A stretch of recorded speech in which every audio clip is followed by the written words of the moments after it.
할렐루야. 주께서 우리와 함께 계십니다. 늘 약속에 말씀하신 것처럼 두세 사람이 내 이름으로 모인 곳에는 나도 그 중에 있다라고 말씀했습니다. 우리 각 사람을 주께서 이름까지 하시면서 이 주일날 부르시고 은혜 안에 인도하심을 믿습니다. 우리 옆에 사람에게 주의 사랑으로 사랑합니다. 또 앞뒤 사람에게도 주의 사랑으로 사랑합니다. 오늘 말씀은 우리가 다 아는 이 팔복이라는 이 큰 제목으로 말하시죠.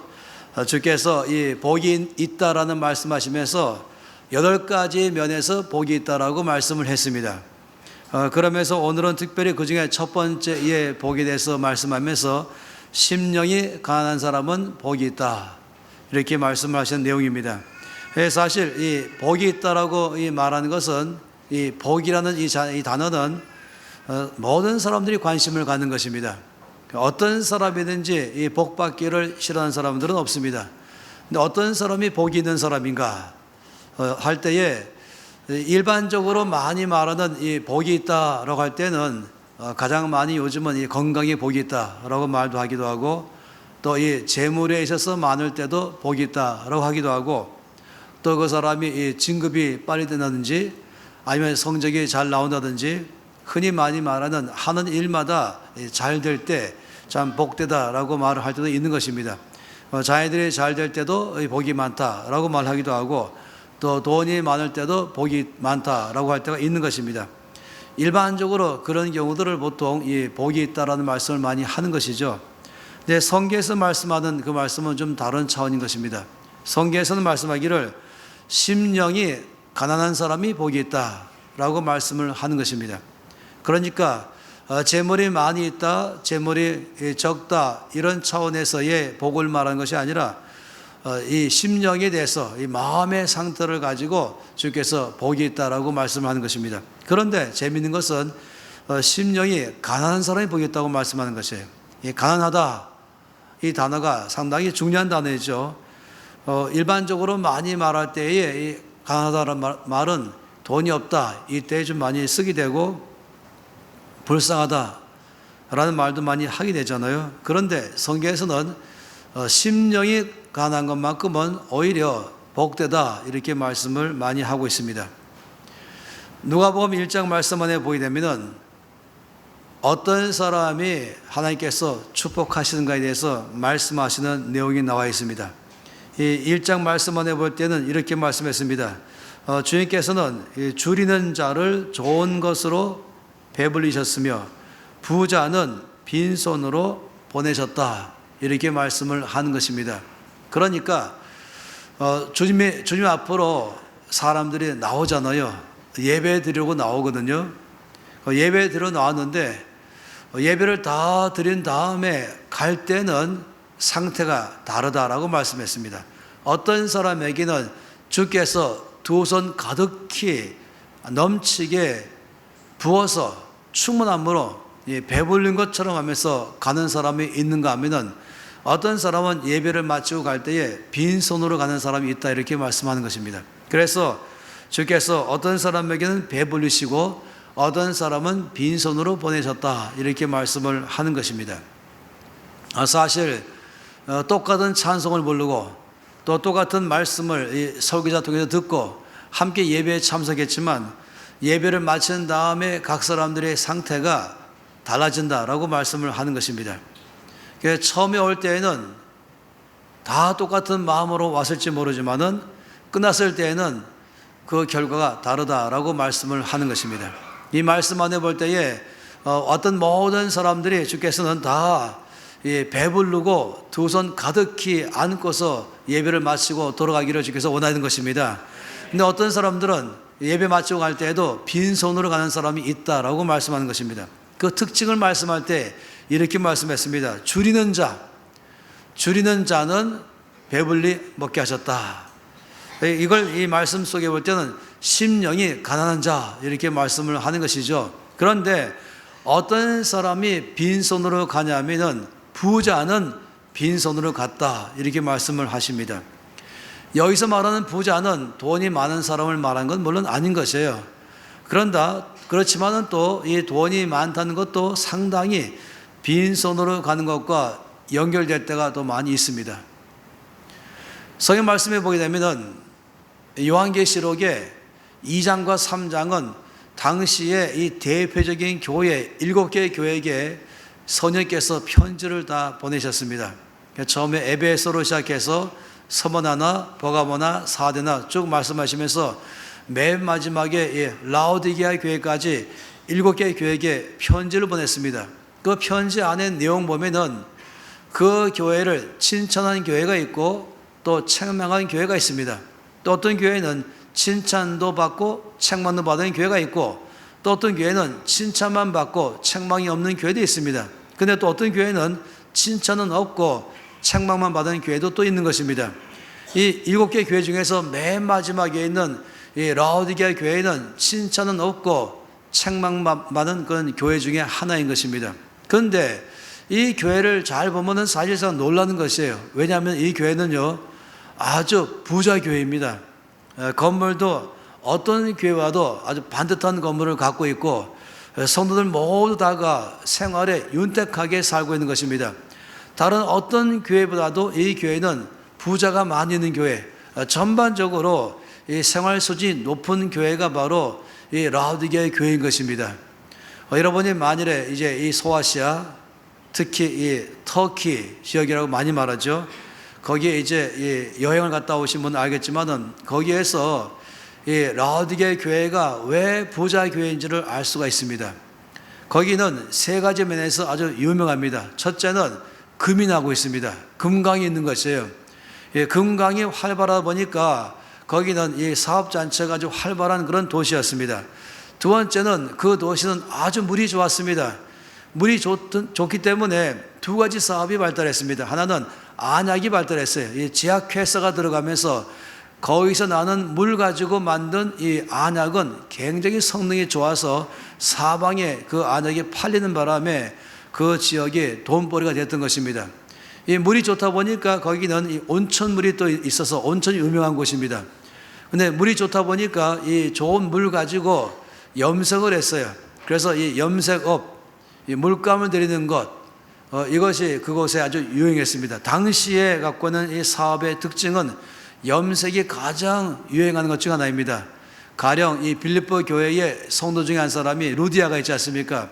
그 루디아는 자주장사 루디아 이렇게 말했습니다. 굉장히 사업을 크게 하는 사람이에요. 이 자주장사란 말은 뭐냐면은 물감을 들이대 자주색 물감 들이는 장사라고 말한 거죠. 그 당시에는 이 자주색 물감 들이는 그 옷이 아주 유행했었습니다. 흔히 많이 말하는 이 옷감 장사라고 말하는데 요즘에야 그렇지 모르 당시 옷감 장사는 가장 성행하는 사업이었습니다. 그래서 그 도시는 이 금강이 있고 물이 좋기 때문에 이 제약회사가 있고 또 염색이 있으면서 거기는 의류업이 발달한 것입니다. 그러다 보니까 그 도시 전체가 아주 돈이 많은 사업이 활발한 전반적으로 이 생활이 윤택한 것이 바로 이 라오디게아 교회라고 말할 수 있습니다. 비슷한 것이 캐나다의 캘거리입니다. 캘거리 그러면은 두 가지로 유명하죠. 하나는 동계올림픽 장소로 유명합니다. 저는 이 캘거리를 한 번도 안 가봤을 때는 거기서 이 동계올림픽을 했다 그러니까 산골짜기에 있는 것인가 보다. 왜냐하면 스키장이 많이 있어야 되고 눈이 많이 덮여 있어야 되고 그렇기 때문에 그렇게 생각했어요. 마치 지금으로 말하면 강원도의 이 평창처럼 아마 캘거리는 그런 곳일 것이다 라고 예상을 했습니다. 그리고 또 캘거리는 바로 옆에가 유명한 밴프라 그러는 이 로키 산맥에서 가장 경치가 좋은 거기는 산도 있고 아주 여러 개의 이 맑은 이 코발트색 호수가 있는 곳으로 유명한 곳입니다. 관광도시라고 말할 수가 있겠죠. 저는 그 도시를 가기 전까지는 조그마한 마을인 줄 알았었어요. 산만 잔뜩 있는 곳인 줄 알았었죠.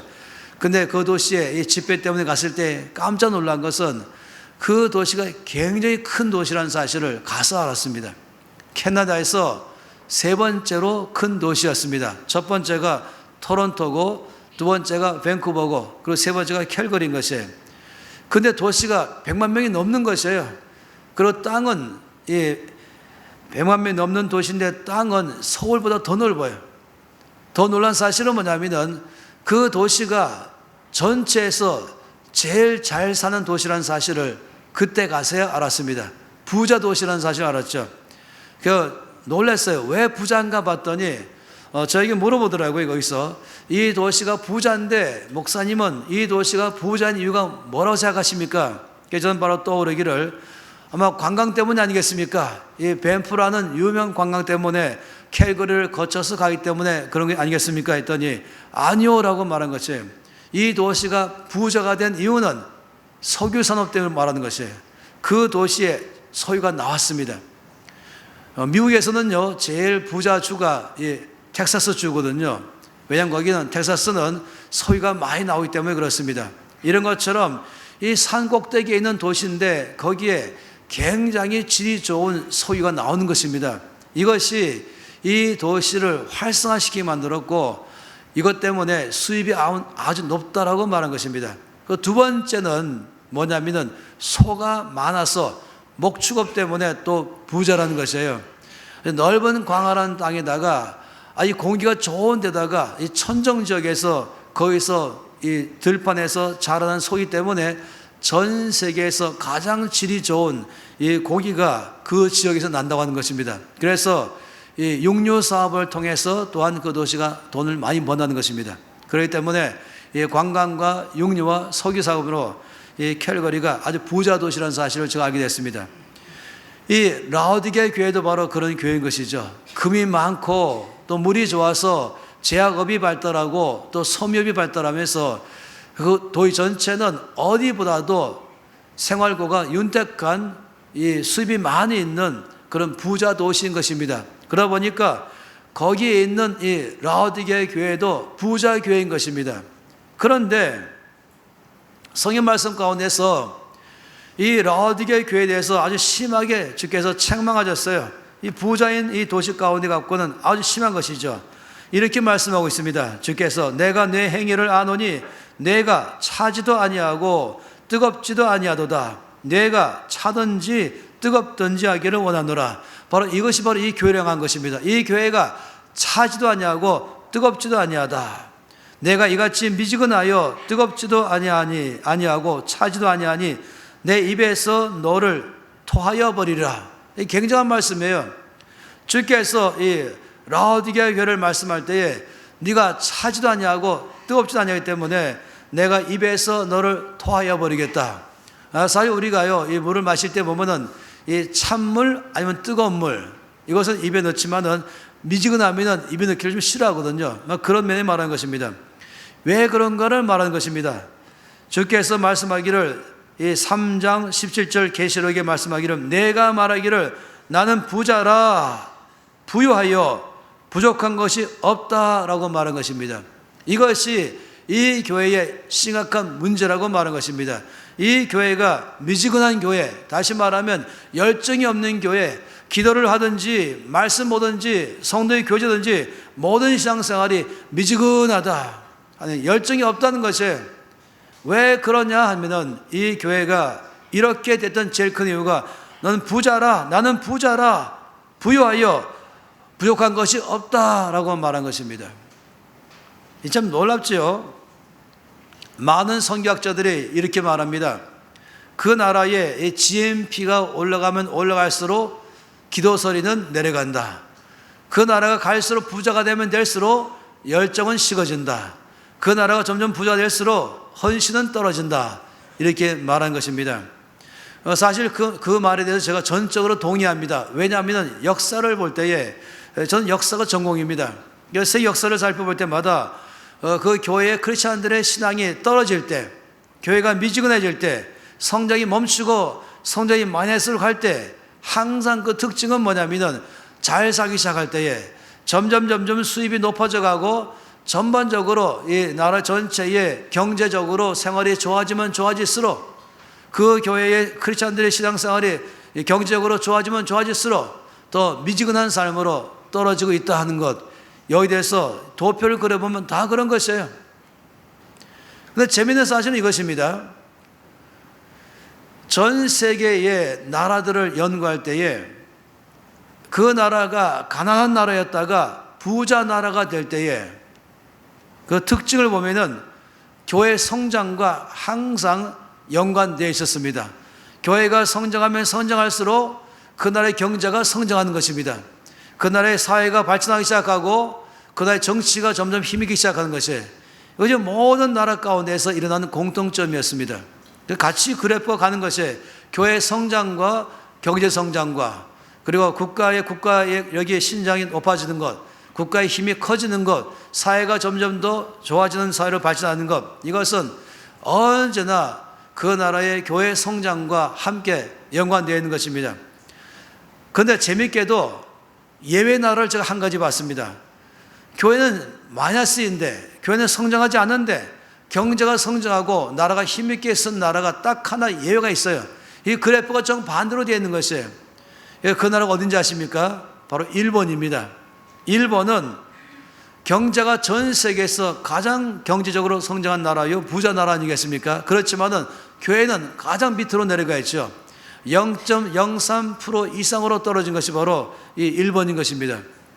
제가 너무나 신기해서 일본이 왜 그렇게 일반적인 그런 모든 통계를 어디 거꾸로 가고 있는가 봤더니 그 원인을 제가 알게 됐습니다. 일본이라는 나라가 나라가 전적으로 부자가 되기 시작할 때가 흔히 많이 말하는 이 메이지 유신 때입니다. 그때는 서구에다가 개방시켰죠. 그렇기 때문에 많은 선교사들이 그때 들어왔습니다. 아마 일본 선교 역사에서 가장 하이라이트는 이 메이지 때인 것이었어요. 그때가 활발했습니다. 그때는 이 나라 전체가 10%까지 올라가셨습니다. 근데 어느 순간에 굉장한 핍박이 일어났죠. 선교사들이 다 죽임당했습니다. 교회는 몽땅 순교당했었습니다. 이러면서 아주 나라가 어려워져 있었어요. 그러다가 다시금 그 나라의 경제가 활발할 때 있었는데 그것은 뭐냐면은 2차 대전 이후에 일어난 것입니다. 근데 왜 그러냐면은 2차 대전 이후로 나라가 완전히 망했죠. 그 망한 다음에 조건이 뭐냐면은 연합군에 의해서 나라를 새롭게 세우는 것이 조건이었습니다. 그래서 연합군에서는 총사령관 메가데에게 이것을 지명해서 일본이라는 나라를 다시금 세우는 데에 모든 것을 다 앞장서도록 했죠. 메가더는 일본을 헌법부터 새로 만들었습니다. 그런데 그 헌법 만드는 모든 기초가 미국법이었습니다. 여러분 미국법 아시죠? 미국은요 처음에 청교도들에 의해서 세워진 나라인 것입니다. 정말로 신앙적으로 살고 싶은데 또 신앙적으로 사회가 되기를 원하는데 신앙적으로 기독교적으로 국가를 세우고 싶은데 이제 그렇지 못한 가운데 있다가 이들은 꿈을 가지고 이 신대륙이라는 곳에 이 성경적 신앙적인 국가를 세우기 위해서 간 것이 바로 이 청기자들이 신대륙 간 것이 바로 미국의 동부지방인 것입니다. 그러니까 지금 많이 말하는 뉴욕이나 아니 필라델피아나 보스턴이나 이 지역들은 바로 유럽에서 이 바다 건너간 첫 번째 도시인 것이죠. 영국은 처음에는 이 미국을 영국 연방 아래 영국 나라 안으로 속하려고 했던 것이었어요. 이럴 때에 싸웠죠. 독립운동을 벌였습니다. 그러면서 싸워서 영국으로부터 독립했습니다. 그러면서 처음으로 미국 합중국이라는 나라를 이름을 쓴 것입니다. 이러면서 이들은 이 나라의 법을 세울 때에 성경을 기초로 해서 성경에 근거한 기독교 국가를 세우기 위해서 나라를 세운 것입니다. 그러다 보니까 미국의 헌법은 성경을 기반으로 하는 법인 것입니다. 그래서 일본은 복음화가 되지 않은 나라에 불구하고 왜 잘 사냐면은 이 성경을 기초로 하는 미국법을 그대로 가지고 와서 나라 전체의 기반을 세웠습니다. 모든 사회 기반이 성경적 기초에 세워버린 것입니다. 하나님께서 그래서 그 나라를 축복하신 것이죠. 그런데 또 놀라운 사실은 뭐냐면은 말씀드린 것처럼 교회가 성장하면 경제가 성장하고 교회가 성장하면 사회가 발전하고 교회가 성장하면 국가가 힘있기 시작하는데 어느 순간쯤 되면은 놀랍게도 이 교회가 이제 굉장히 잘 사는 수준 올라가면은 교회 성장은 마이너스로 떨어진다는 것이 이제 굉장한 일이죠. 안타까운 일이 전체 안에 일어나는 것입니다. 그래서 선교사들은 한국에서 처음에 GNP가 180불이었다가 6.25 전쟁 후에는 세계에서 제일 못 사는 나라였었습니다. 그러다가 빠른 속도로 올라가면서 어느 순간에 이제 5,000불이 됐다가 드디어 10,000불 되었다가 15,000불 되었다가 20,000불 되었다가 이제 점점 30,000불대를 바라보면서 정말로 선진국 대열 안으로 들어가기 시작하는, 전 세계 안에서 경제적으로 11위, 굉장하죠. 11번째의 잘 사는 나라로 지금 대한민국이 발전한 것입니다. 놀라운 사실은 뭐냐면 이 발전하는 것과 연관된 것은 말씀드린 것처럼 교회 성장이었습니다. 여러분 알지 않습니까? 한국의 이 경제 발전은 오래 걸쳐서 된 것이 아닙니다. 마치 누구처럼 하루아침에 눈 떴더니 바뀌었다더라 이런 식으로 말인 것입니다. 아마 웬만한 분들은 경험을 많이 하셨을 거예요. 연세가 조금 적어도 50 이상쯤 된다면 뭘 경험했겠습니까? 이 쌀밥 먹는 것이 1년에 명절 때 외에는 별로 없다 하는 걸 경험했을 거예요. 또 운동화를 신는 것은 명절 때 한 번 신을 수 있다 할 정도의, 그러죠. 보통은 다 고무신 신고, 검정 고무신 아니면 흰 고무신, 그것도 바닥이 떨어져서 비가 오는 날이면은 미끄러질 정도로 물이 너무 많이 들어오니까, 또 진흙이 있으면은 아주 곤란할 정도로 흙이 다 들어오니까 이런 가운데 살아섰죠.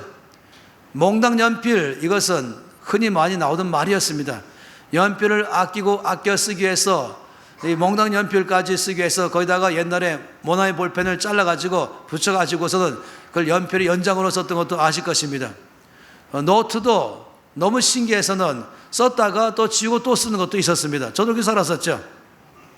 화장지가 없어가지고 신문지를 썼었죠. 시골에서는 신문지도 없어가지고 넓은 나뭇잎으로 썼던 것입니다. 그러다가 이제 화장지가 나왔을 때는 엉덩이가 허를 정도로 거칠은 그런 종이였습니다. 이것이 불과 얼마 전이었던 것이었어요. 그런데 짧은 세월에 굉장히 나라가 경제적으로 선정했습니다. 얼마 전에 김민희 관사님과 제가 해외에 집회 때문에 갔다 오면서 대화를 나눴습니다. 그건 뭐냐면, 목사님, 한국의 모든 한국인들은 이 동남아시아를 다 한 달씩 나가 살다 보면 좋겠습니다.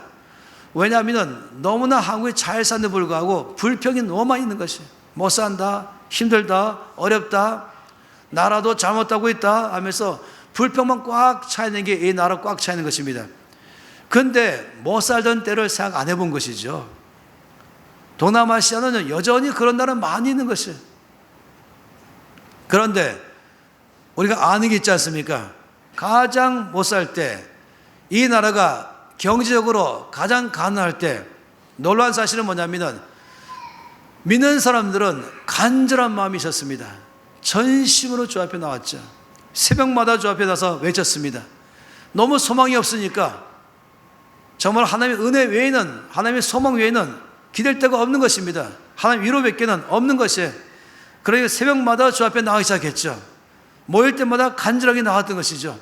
옛날에 교회가 더 적을 때는 30분 걸어서 새벽기도 간다, 이것은 보통이었습니다. 때로는 1시간씩 가는 사람도 있었고, 때로는 2시간이나 새벽에 걸어가서 예배에 참석했다가 오는 경우도 있던 것입니다. 이렇게 하면서 전신으로 주 앞에 나갔죠.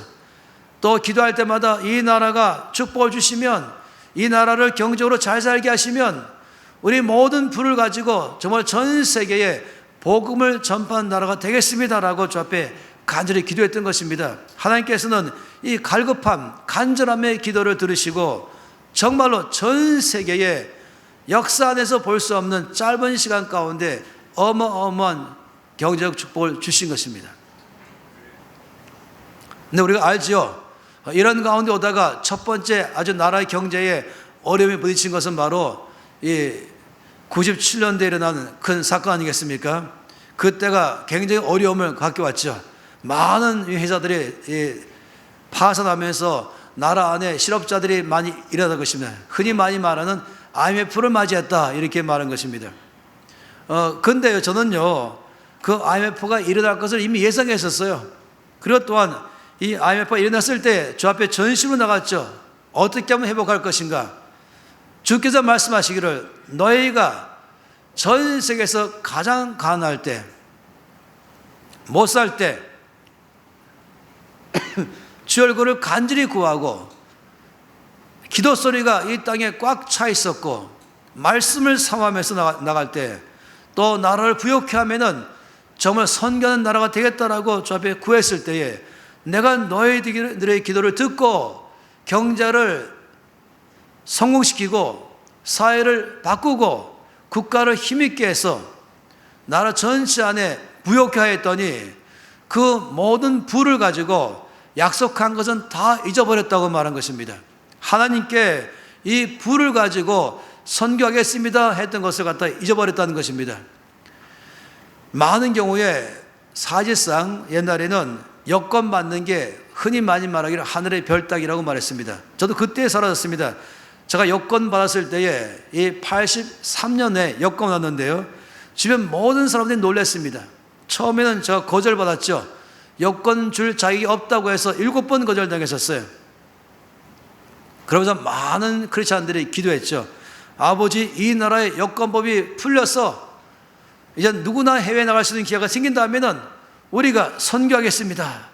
그게 88 올림픽을 기점으로 해서 모든 사람들이 다 여권 받도록 나라가 바뀌었습니다. 경제도 바뀌어버렸죠. 그런데 참 놀라운 사실은 뭐냐면은 이제 해외로 막 나가기 시작한 것이었어요. 이제는 해외 나가는 게 이 올림픽 이후로는 마치 모두 간에 붐이 일어났죠. 그래서 해외 한번 다 가보자. 나중에는 갔다 왔다, 이것이 다 자랑거리였죠. 근데 요즘은 아무도 해외 갔다 온 걸 자랑한 사람이 없습니다. 안 간 사람 없기 때문에 그런 것입니다.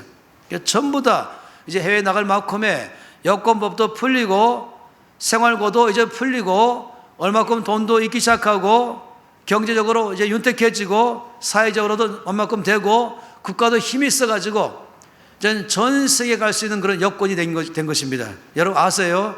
세계에서 가장 이 여건이 많은 나라 갈 수 있는 것은 대한민국인 것입니다. 처음에 제가 이 83년도 여권 받을 때는 여권에 표시하기를 당시 갈 수 있는 나라가 몇 나라인가 이걸 적게 했어요. 이 나라 외에는 갈 수 없습니다 했었죠. 전 브라질도 못 가졌어요, 그 당시에요. 왜냐하면 우리나라 여권 못 가는 것입니다.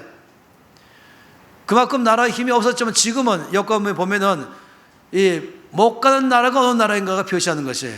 대한민국 여권 가지고 못 간 나라 몇 개 안 돼요. 미국 사람들은 미국 여권은 못 간 나라 많이 있어요.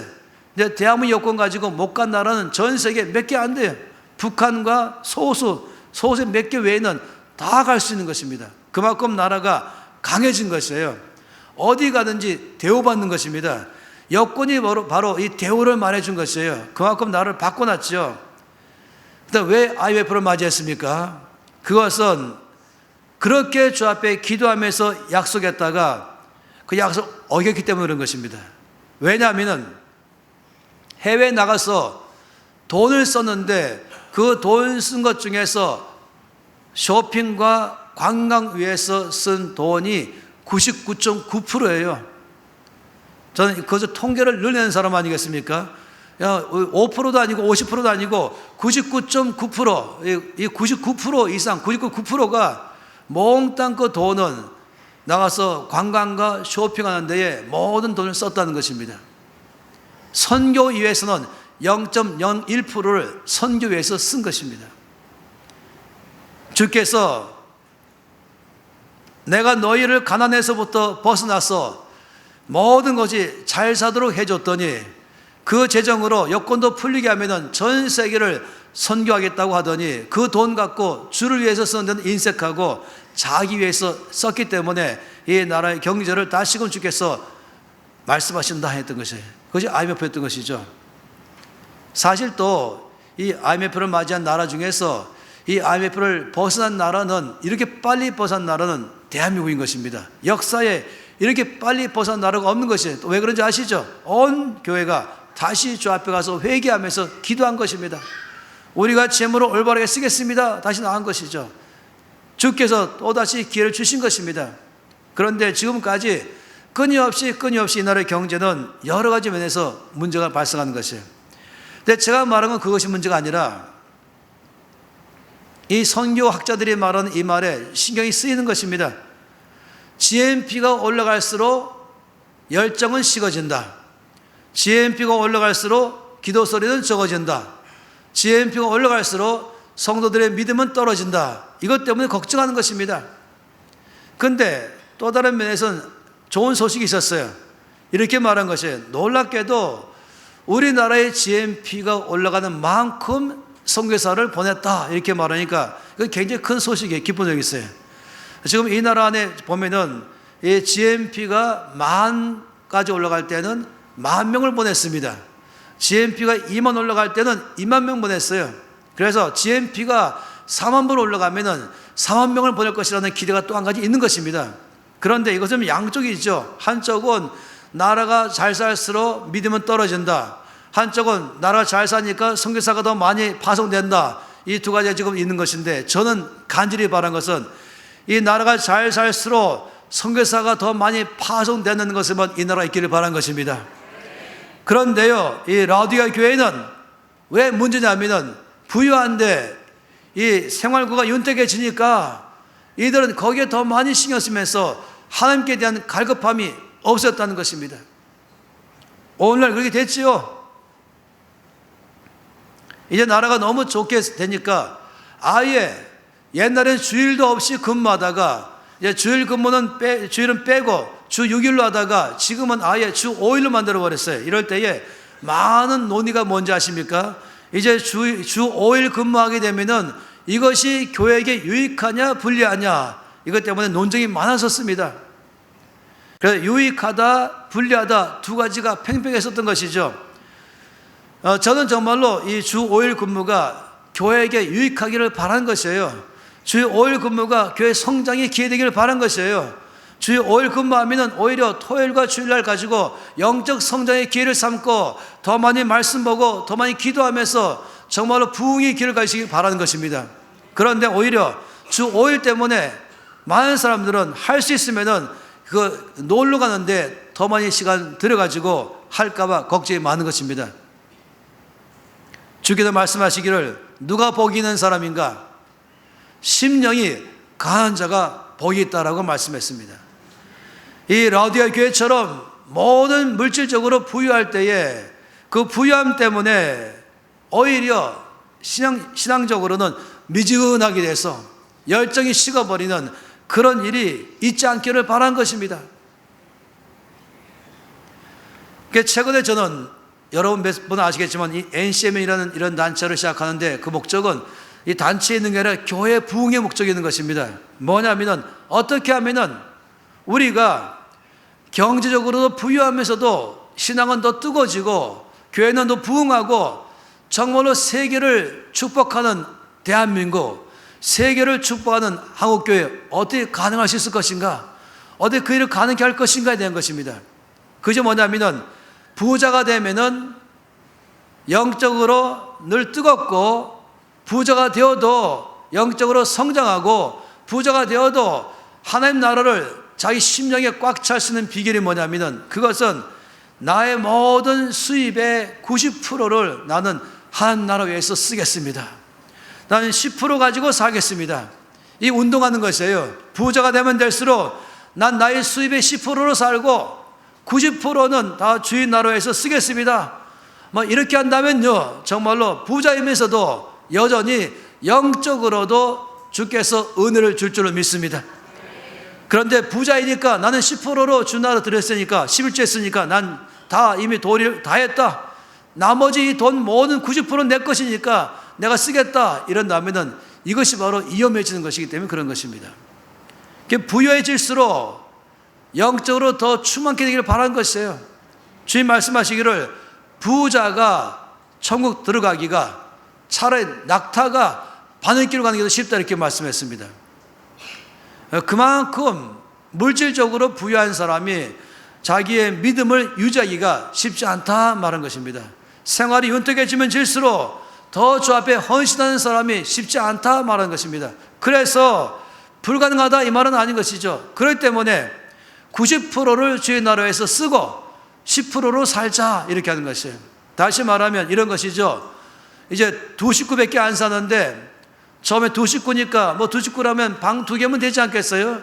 아니 만화의 세계겠죠. 혹시 두 식구라면 이제 나이가 어리거나 나이가 많거나, 그럼 자녀들 다 출가 보낸 다음에 두 식구 살 때에는 아마 방석이 필요할 수 있겠어요. 왜냐하면 아이들이 놀러 올 때에는 머물 방이 필요하기 때문에. 그러나 그래도 평수가 제한될 수 있는 것이죠. 내가 살 만한 생활로 딱 제한시키고 나머지 모든 재물은 다 주의 나라에 드린다면 충분히 10%로 살아갈 수도 있는 것입니다. 만약 그 사람이 이 부자 중에서도 상위 1% 부자라고 한다면 저는 이렇게 말하는 것이에요. 그러면 그런 부자는 나는 1% 갖고 살겠습니다.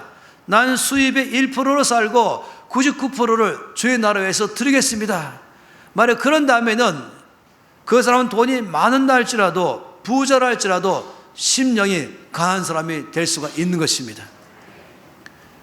저는 여러분의 교회 가운데 최근에 이 OK 마켓을 연 거에 대해서 들으면서 제 마음속에서는 앞으로 새 가나안교회는 더 부흥하겠다라는 마음이 드는 것입니다. 그건 뭐냐면은 이 OK 마켓을 열 때에 교회 예산 갖고 운영하는 게 아니거든요. 그러니까 어떤 사람은 오해해가지고 OK 마켓은 교회 예산 편성해서 운영을 돕는다 하는 것인데, 아니요, 저는 교회 예산으로 하지 마시고 온 성도가 자격이 있는 것을 내놔서 나는 10% 살겠소 하면서 내놔서 이걸 가지고 온 교회 성도 안에서 혹시 가난한 성도가 있다면 그것에 갈 수 있도록 하게 하고, 그 다음에는 적어도 우리 교회의 반경 5km 안에는 책임지겠다는 마음인 것이죠. 우리 교회 반경 5km 안에서 돈이 없어서 교육받지 못하는 그런 가정, 아이들, 돈이 없어서 병원을 못 가는 그런 가정과 아이들, 돈이 없어서 양식을 못 사는 그런 사람들, 돈이 없어서 의복을 제대로 못 사는 사람이 있다면, 그러면 우리 교회가 그런 사람 전부 책임지겠습니다. 바로 이것이 OK 운동의 목표인 것입니다. OK 마켓은 이것 때문에 세워지는 것이에요. 만약 이렇게 한다면 정말로 하나님께서 그 교회를 축복할 줄을 믿습니다. 성경 말씀 가운데 있는 것처럼 심령이 가난한 자가 복이 있다고 말씀했습니다. 저는 제 안에서 갖고 있는 가장 제가 저를 경계하는 건 뭐냐면 행여라도 내 마음이 부유해질까 봐 걱정하는 것입니다. 나이가 많아지면 많아질수록, 아니면은 지위가 높아질수록, 아니면은 생활이 점점 윤택해질수록 혹시라도 제 마음속에서 주께 대한 기도 소리가 더 적어질까 봐, 주께 대한 열정이 더 식어질까 봐 제가 늘 마음속에서 경계에 경계를 더하는 것입니다. 그래서 저는 1차적으로는 늘 예배 가운데에서도 항상 앞에 와서 앉기를 좋아합니다. 저 순서를 맡아서가 아니라 앞에 온다는 자체가 제 안에, 저에게는 주께 대한 저의 갈급함을 표시하는 것입니다. 예배 올 때에도 미리 오는 것이죠.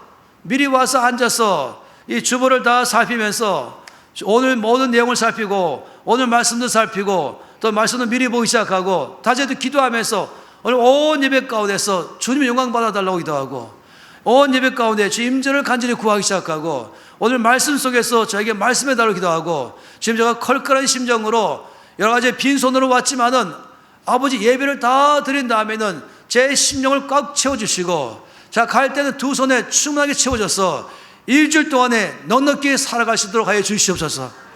이 마음으로 시작하는 것, 그때 찬양 부를 때도 입으로 부르는 것이 아니라 나의 심장으로 부르기 시작하는 것이고, 때로 나의 손을 농합해 들 수밖에 없는 것은 내 마음 전체로 변하는 것이고, 기도할 때도 입으로 기도하는 것이 아니라 내 심장에서 토하면서 기도하기 시작하는 것이고, 예배 올 때도 그냥 느긋하게 오는 것이 아니라 여유있게 오는 것이 아니라 정말로 마음은 뛰어가는 마음으로, 갈급한 마음으로, 간절한 마음으로, 주를 만나고 싶은 마음으로, 정말 주께서 시작하는 이 하늘의 만나를 나에게 내려주기를 간절히 구하는 마음으로, 이것이 바로 가난한 심령의 소유자인 것입니다. 저희들은 모두가 다 평생 그런 삶을 사시길 바랍니다. 그래야 내 마음속에 하나님의 천국이 임하기 시작하는 것입니다. 그래야 진정한 만족이 있기 시작하는 것이에요. 저는 정말 옛날보다 훨씬 더 잘 살고 있습니다. 저는 훨씬 더 많은 면에서 향상된 삶을 살고 있습니다.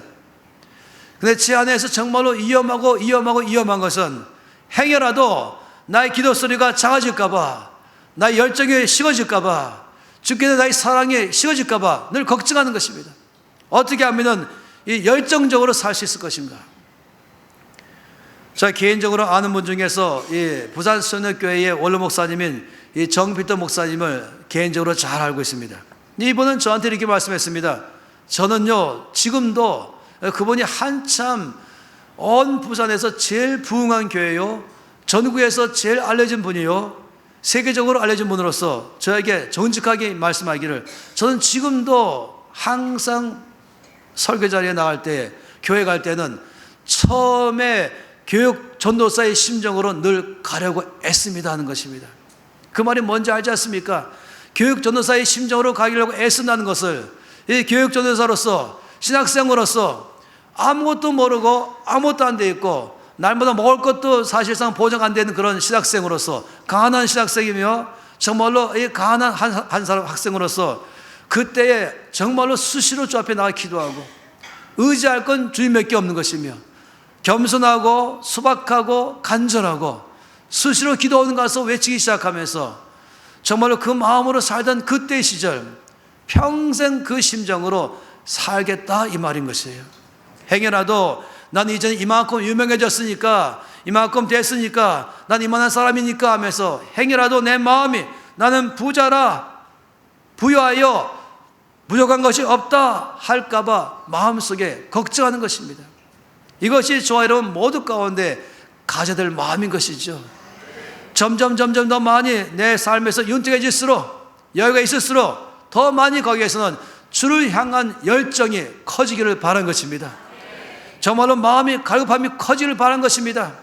이 시편에 말한 것처럼 하나님이여 사심이 시냇물을 찾기에 갈급한 같이 내 영혼이 주를 찾기에 갈급하나이다.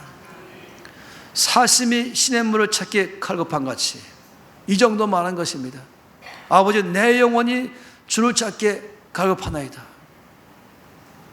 전 열방대학에서 제주도에서 17년간 사역했지 않습니까? 수백 명이 함께 훈련받으면서 나갈 때 학교도 30개가 있었죠. 그중에 제 1단계가 바로 이 제자훈련학교라고 하는 DTS였어요. 그 다음 과정 당이 쭉 있는데, 놀랍게도 그 전체 가운데 학생들 중에서 누가 제일 이 예배 시간에 30분 전에 와서 맨 앞에 와서 앉아갖고 무릎 꿇고 전심으로 통성으로 기도하고 있는가 보면 항상 DTS 학생이었어요. 이들은 이제 막 훈련받으러 온 사람이고, 이들은 정말 갈급한 사람들인 것이에요. 이들은 아무것도 모르는 사람들인 것이에요. 그게 전심으로 나오거든요. 그런데 이제 이 DTS 학생이 빠진 가운데 예배는 뭔가 쭉 미지근하게 바뀌는 것입니다.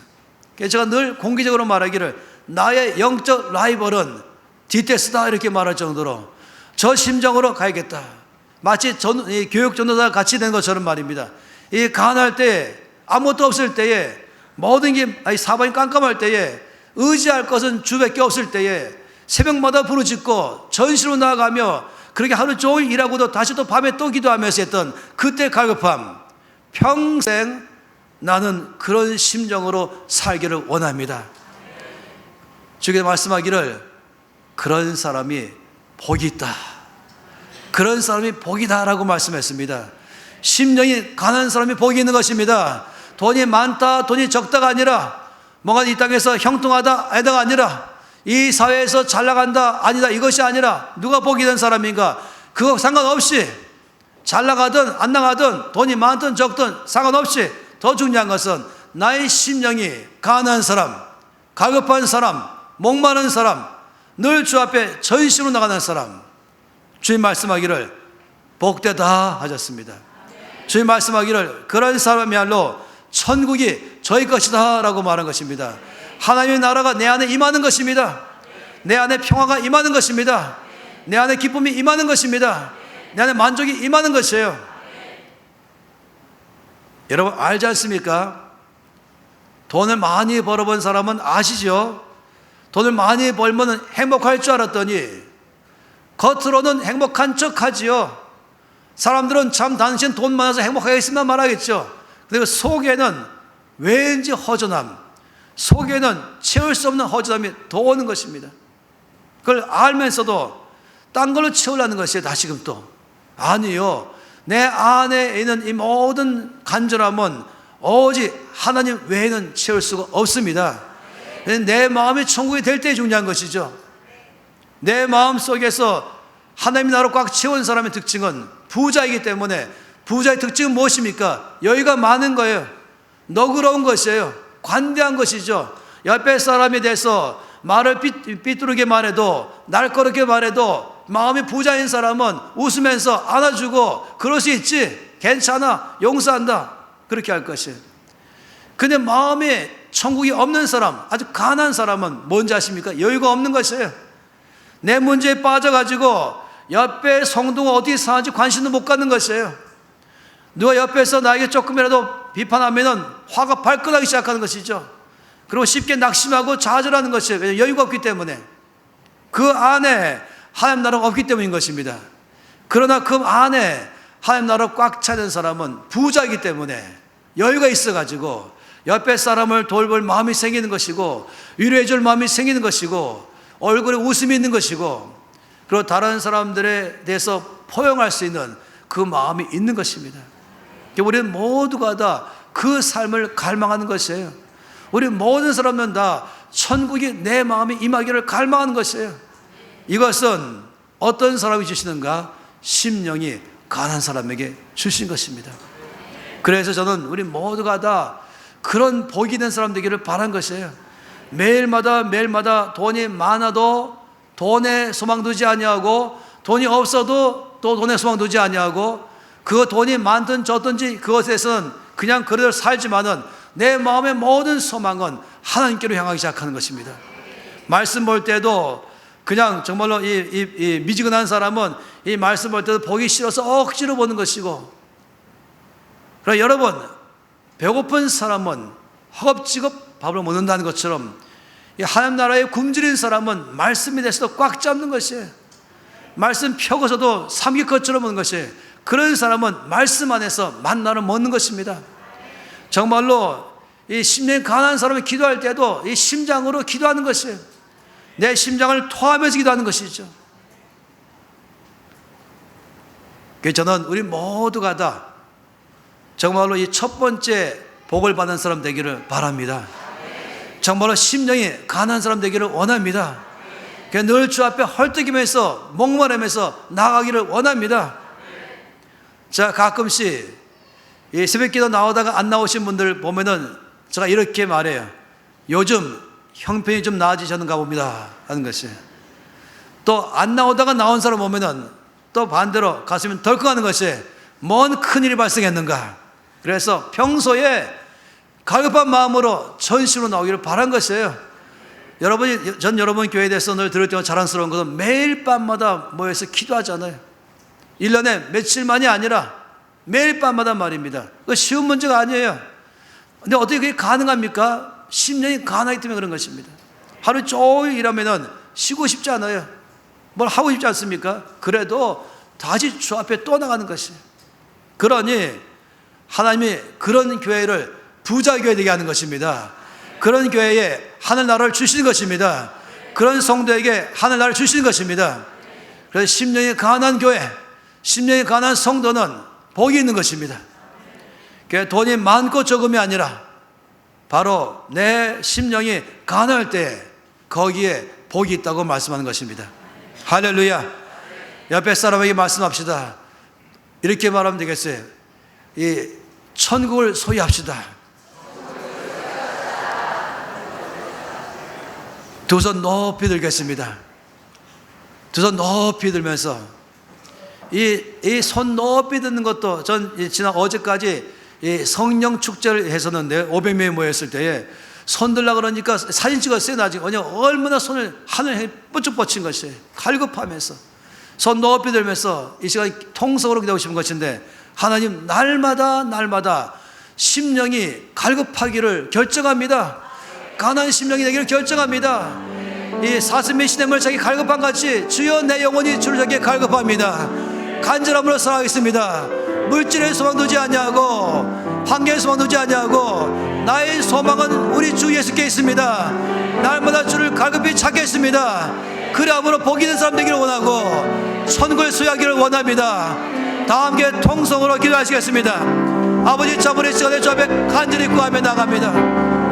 하나님 아버지, 이 심령이 갈급하며 간절하며 목마르며 주 앞에 나가는 사람 되기를 간절히 원합니다. 지금 나의 모든 삶의 소망을 물질에 두지 아니하고 사람에 두지 아니하고 황해에 두지 아니하고 나의 모든 소망은 오직 예수님 당신 한 분이십니다. 아버지, 40의 시냇물을 찾기에 갈급한 같이 내 영혼이 주를 찾게 갈급함으로 주 앞에 나가기를 원합니다. 저 전문가님 같은 것은 심령이 강한 자가 복이 있다고 말씀하시고 천국이 저희 것이라고 말씀하시는데 온 성도 전체가 다 천국을 소유하게 해주시옵소서. 심령이 가난하게 도와주시옵소서. 목마르고 나가는 이들이 다 일어나도록 주여 역사하여 주시옵소서. 하나님 아버지, 말씀하시기를 심령이 가난한 자가 복이 있다 하시고 천국이 저희 것이라고 말씀했습니다. 아버지, 여기에 온 모든 성도는 날마다 갈급함으로 주 앞에 나가게 해주시옵소서. 새벽부터 밤까지 나의 온 마음 전체는 늘 주를 향하게 해주시옵소서. 물질이 많아도 거기에 소망 두지 아니하고 물질이 없어도 소망 두지 아니하고 오직 나의 소망은 예수님 한 분이십니다. 아버지, 온 성도가 날마다 갈급하고 간절함으로 주를 향해 나갈 때에 주께서 천국을 그 가운데 소유케 할 줄로 믿습니다. 그래서 만족하게 하시며 두 손 가득히 안고 가게 하시는 주님을 찬양합니다. 아버지, 여기 온 성도는 들어올 때는 컬컬함으로 왔지만은 예배를 다 마치고 갈 때는 배부르게 가게 도와주시고 두 손 가득히 안고 가게 하셔서 한 주간 동안 내내 충분한 은혜 가운데 살아가도록 하여 주시옵소서. 주 예수 이름으로 기도합니다. 아멘.